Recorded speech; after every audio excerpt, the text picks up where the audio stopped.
bonjour Anne Brenner. Bonjour.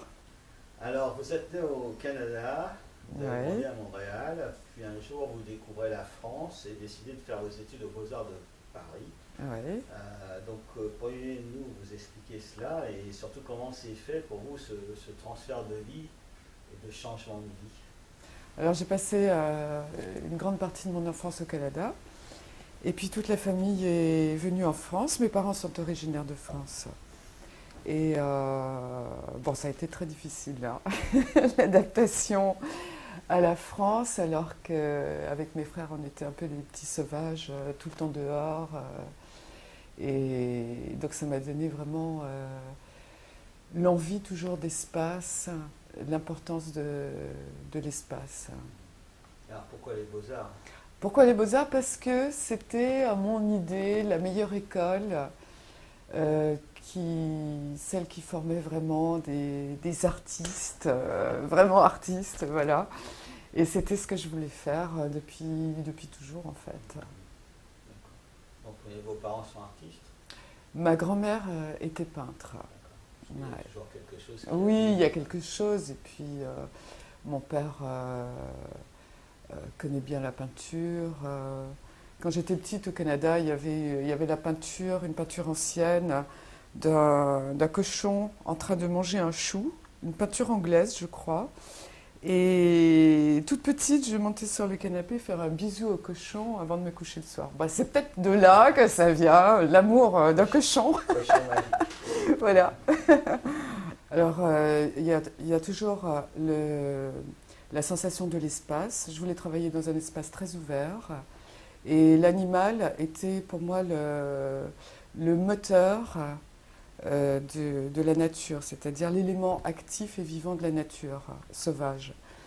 Et je voulais confronter l'instinct purement animal, c'est-à-dire les traces laissées par un animal qui ne sait absolument pas ce qu'il est en train de faire, et puis le cerveau humain qui coordonne tout ça, qui fait, qui organise ce travail. Donc c'était la conjonction de l'instinct purement animal avec quelque chose de beaucoup plus réfléchi.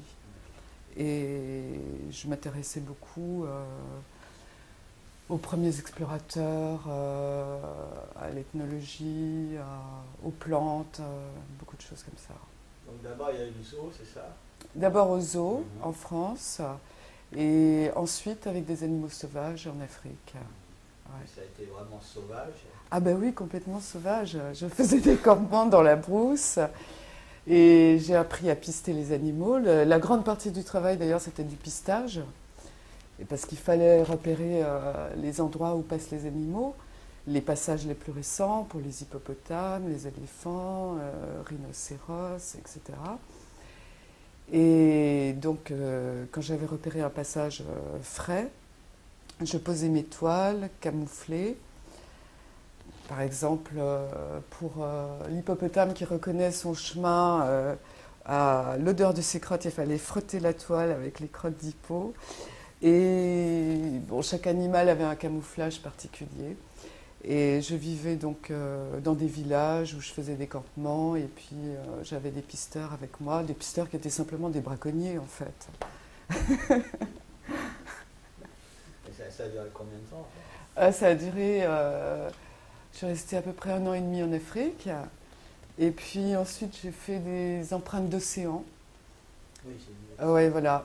Quand, quand j'ai cessé les empreintes d'animaux, j'ai fait donc des empreintes d'océan avec des toiles qui naviguaient sur un bateau et qui étaient altérées par les embruns, un peu à la manière de la coque d'un navire, tout simplement.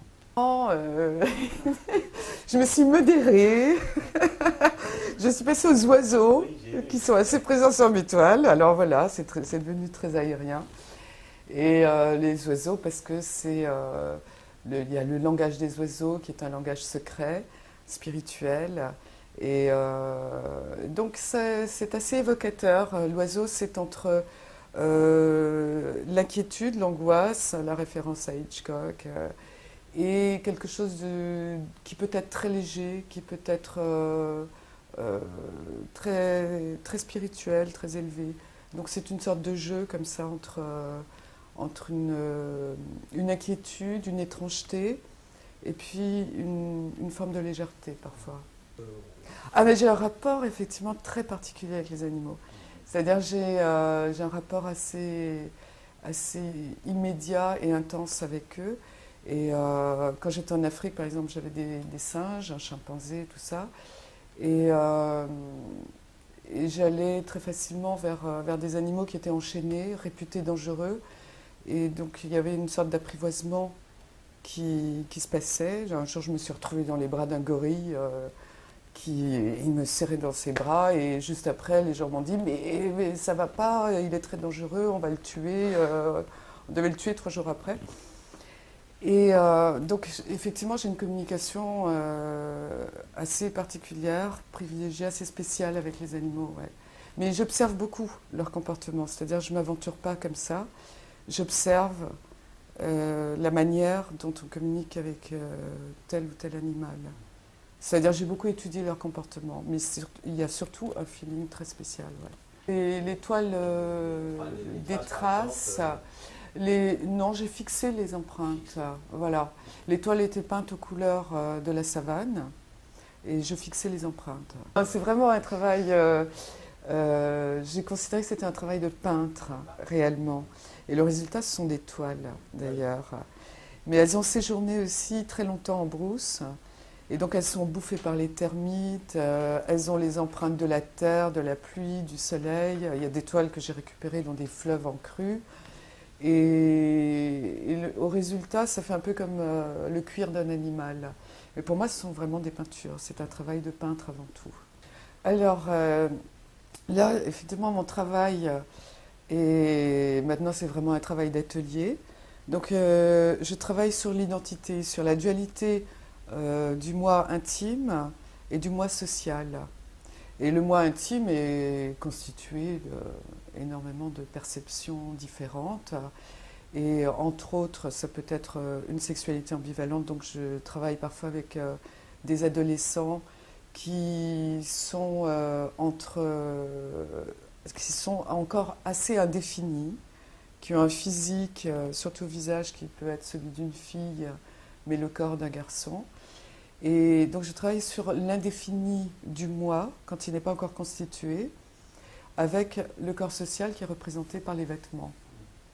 Oui, c'est toujours un petit peu un mélange d'intuition, de perception et d'analyse, toujours. Alors, peut-être que le moi intime, avec ses pulsations très personnelles, a remplacé le côté instinctif de l'animal avec lequel je travaillais, qui était, bon, évidemment, un travail beaucoup plus en force, beaucoup plus extrêmement physique.